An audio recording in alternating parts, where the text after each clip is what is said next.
مرشد اردو سے آپ کی خدمت میں حاضر ہوں جی۔ پروفیسر ایم رضا اردو زبان کی مختصر ترین تاریخ جو ہے یہ شروع کی ہے، خاص طور پر ایم اے اردو اور بی ایس اردو کے طلباء کے لیے، اور اس کے بارے میں جو ہے نا وہ خاص طور پہ جو وہ کہا گیا تھا، اسپیشلی جب میں نے مینٹور انگلش پہ انگلش چینل کے اوپر جو ہے وہ مینٹور انگلش پروفیسر ایم رضا والے چینل کے اوپر جب آغاز کیا brief history of English literature کا، تو اس کے ساتھ ہی جو ہے معذرت خواہ ہوں، اس کے ساتھ ہی آرام موصول ہوئیں کہ اس کے ساتھ ہی آرام موصول ہوئیں کہ اس کے اوپر بھی جو ہے وہ کام ہونا چاہیے، اور خاص طور پہ جو ہے وہ اسٹوڈنٹس کی طرف سے کہ سر ہمیں اس کے اوپر جو ہے وہ ڈیٹا نہیں مل رہا۔ تو میں بارہا جو ہے وہ یہ بات اسٹوڈنٹس کو جو ہے نا وہ بتا چکا ہوں اس حوالے سے کہ پہلے بھی میں نے یہ عرض کی ہے کہ ہمیشہ اس میں دو ایشو ہیں۔ ایک تو چونکہ جو ہے نا جو کچھ بچے ایسے ہیں جنہوں نے مجھ سے صرف انگلش پڑھی ہے، کچھ بچے ایسے ہیں جنہوں نے مجھ سے صرف اردو پڑھی ہے، اور کچھ بچے کامن ہیں جنہوں نے مجھ سے انگلش اور اردو دونوں زبانیں جو ہے نا یک وقت پڑھی ہیں۔ تو اس اعتبار سے جو ہے وہ یہ دو کی جو صورتحال ہے وہ اس وجہ سے بھی ناگزیر ہے۔ دوسرا جو ہے وہ بنیادی طور پہ آپ کو اگر کمبو پیک چاہیے ہو اردو اور انگلش کا، تو بندہ نا چیز اس کے اوپر بھی جو ہے وہ اتھینٹسٹی یا ثقافت کی جو ہے نا وہ صلاحیت رکھتا ہے۔ تو یہ وجوہات بنی ہے جی اردو زبان کے مختصر تاریخ کے جو ہے وہ لیکچرز کو شروع کرنے کے لیے۔ تو اب تمہید تو ہو چکی، بعد از تمہید شروع کرتے ہیں جی۔ عالم صوت زبان کیا ہے؟ اچھا، میں ایک بات یہ آپ کو بتا دوں جو ہے وہ شروع کرنے سے پہلے کہ جو اردو زبان کی تاریخ پہلے چل رہی ہے اس میں اور اس میں جو ہے نا وہ فرق ہے، تو آپ سب لوگ جو ہے نا وہ اس کو کمبائن نہ سمجھ لیجئے گا۔ زبان کیا ہے؟ بائبل میں لکھا ہے کہ سب سے پہلے لوگوس لفظ کلام تھا۔ قرآن مجید میں الکتاب اور القلم کہا گیا۔ اس پہ مستزاد یہ امر کہ حضرت محمد صلی اللہ علیہ وسلم کو غار حرا میں اولین درس اقرا کی صورت میں ملا۔ یہودیوں میں تحریر کو حضرت یونس کی عطا بتایا گیا، تو ہندو اساطیر میں فنون لطیفہ اور ادب و شعر کی سرپرست دیوی سرسوتی ہے۔ اسی طرح دیگر ممالک کی اساطیر میں زبان، تحریر اور تخلیقات کے لیے سرپرست دیوتا اور دیویاں مقرر کی گئی ہیں۔ جیسے انگلش کے اندر آپ کو جو ہے وہ میوز یا جو ہے نا وہ ملتی ہے، اس کی ماں جو تھی ایکلیس کی کیڈمس، تو یہ دو جو ہے نا وہ زیادہ، لیکن کیڈمس کے اوپر جو ہے وہ کچھ حد تک جو ہے وہ کرٹکس کا اعتراض ہے، کرٹیسزم اویلیبل ہے، بٹ میوز کے اوپر تو 100% جو ہے وہ کوئی اعتراض نہیں ہے کہ وہ رائٹرز کے لیے اور بڑے بڑے جنگجو اور ان کے لیے بھی جو ہے نا وہ دیوی جو ہے وہ کام کرتی ہے، مطلب وہ گاڈیس ہے اس چیز کی۔ تو اسی طرح یہ بات یہاں پر کی گئی ہے۔ سوال یہ ہے کہ زبان اور اس کی تخلیقی مظاہر کو اساطیری رنگ کیوں دیا گیا، اور اسی تناظر میں تخلیق کا رشتہ آسمان سے کیوں جوڑا گیا؟ دراصل بچہ افراد کنبہ اور گھر، گلی اور محلہ کے ذریعے سے زبان تو شعوری کاوش سے سیکھ لیتا ہے، لیکن اس کا تخلیقی استعمال انفرادی صلاحیتوں سے مشروط ہوتا ہے، اور یہ بھی طے ہے کہ ایک زبان بولنے والوں میں صرف استثنائی مثالیں ہی تخلیق کے چمتکار پر قادر ہوتی ہیں۔ اسی لیے مرکز نگاہ بنتی اور جریدہ عالم پر اپنا نام ثبت کرتی ہیں۔ اگر ہر گھر میں ایک غالب ہو اور ہر گلی اقبالوں سے بھری ملتی تو آج غالب اور اقبال کا کوئی نام بھی نہ لیتا۔ بچہ جب ہو ہاں کر رہا ہوتا ہے تو دراصل وہ اپنے آلات صوت کو مستقبل کی صوتی ادائیگیوں کے لیے تیار کر رہا ہوتا ہے۔ حرف، لفظ، جملے، فکرے، تحریر، تخلیق اساسی صورت میں وہ ہوا ہے جو آلات صوت کی مدد سے مختلف لہروں یعنی ویوز کی صورت میں ظاہر ہوتی ہے۔ آلات صوت سے بننے والی لہریں تمام انسانوں میں اس بنا پر مشترک ہوتی ہیں کہ عضوی طور پر عضوی طور پر تمام انسان یکساں ہیں، اور جغرافیائی حالات کی وجہ سے آلات صوت بعض اوقات بعض اصوات کی ادائیگی کے اہل نہیں ہوتے۔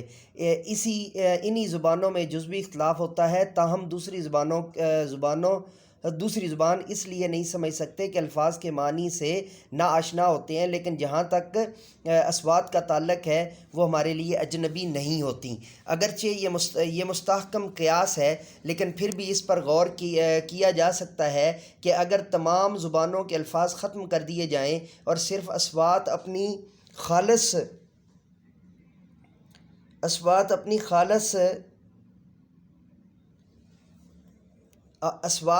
خالص ترین صورت میں باقی رہ جائیں تو زبانوں کی اہمیت ختم ہو جائے گی۔ اسی سے اس نظریہ کو بھی تقویت ملتی ہے کہ ابتدا میں صرف ایک ہی زبان تھی۔ اولاد آدم ہونے کے لحاظ سے بھی یہ قرین قیاس ہے۔ ابتدا میں دنیا چھوٹی تھی، زندگی غیر پیچیدہ اور آبادی محدود، لہذا صرف ایک ہی زبان سے کام چلا لیا جاتا ہوگا۔ ایسی زبان جس کا ذخیرہ الفاظ خاصا محدود ہوگا، جس میں ماحول، جانوروں اور اشیاء کے لیے محدود الفاظ ہوں گے، اور جس میں غالباً مجرد تصورات کے لیے مخصوص اصطلاحات کا فقدان ہوگا۔ لنگوا اڈامیا اور اکیڈمیا کی اصطلاح زبان آدم کے لیے مخصوص ہے۔ جیسے جیسے نسل آدم پھیلتی گئی، ذخیرہ الفاظ میں اضافہ ہوتا گیا۔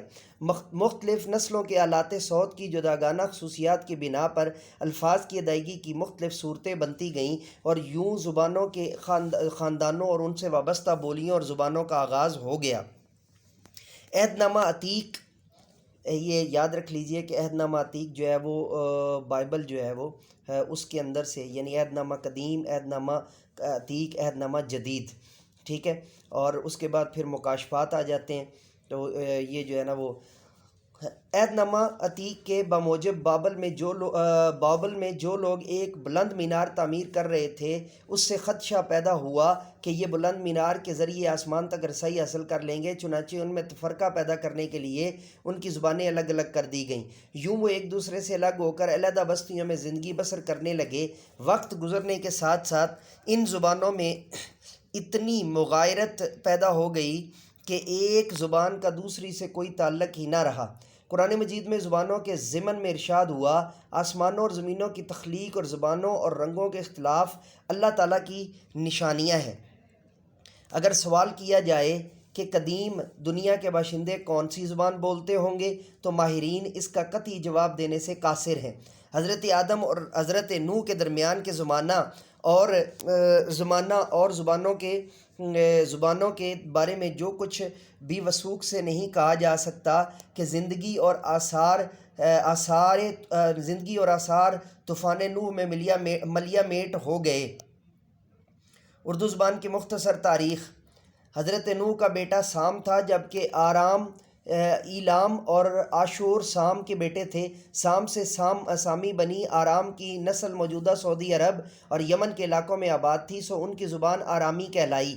عاشور کی نسل شام میں پھیلی، ان کی زبان سریانی تھی۔ شام کا قدیم نام سوریہ تھا، اسی مناسبت سے سریانی نام ہوا، جبکہ عابر کے نام پر یہودیوں کی زبان عبرانی بنی تباہ ہونے سے پہلے بابل میں سمیری اور اکادی زبانیں مروج تھیں۔ یہ زبانیں کئی ہزار برس قبل مسیح کی تھیں، جو امتداد زمانہ کے ساتھ ساتھ ختم ہوتی گئیں۔ قدیم زمانہ میں دنیا اتنی وسیع اور اتنی پرتنوع نہ تھی، چھوٹی چھوٹی تہذیبیں اور ان کے محدود اثرات، لہٰذا ایک خطہ یا تہذیب کی زبان صرف اسی خطہ یا تہذیب ہی سے مخصوص ہوتی تھی۔ ذرائع آمد و رفت کی دشواریوں کی بنا پر عام افراد کا میل ملاپ برائے نام تھا، اس لیے تہذیبی اور لسانی اثرات بے حد محدود۔ اس کا نتیجہ یہ نکلا کہ ایک تہذیب کے خاتمے کے ساتھ ساتھ اس کی تہذیب، ثقافت اور زبان بھی بعض اوقات معدوم ہو جاتی تھی۔ زبانوں کا بر اعظم: ہندوستان اپنی وسعت میں کسی بر اعظم سے کم نہیں۔ یہی نہیں بلکہ تہذیب، ثقافت اور زبان کے لحاظ سے ماضی میں اس کے مختلف خطے ایک طرح سے آزاد اور خود مختار ممالک تھے۔ اگرچہ مختلف خطوں کی زبانوں جیسے بنگلہ، تامل، تیلگو، پنجابی، سرائکی، سندھی، کنڑی، ملیالم وغیرہ اپنا انفرادی تشخص تو برقرار رکھا، مگر پورے ملک میں رابطہ کا درجہ بننے والی کوئی زبان نہ تھی۔ یہ کردار اردو نے ادا کیا اور بطریق احسن ادا کیا۔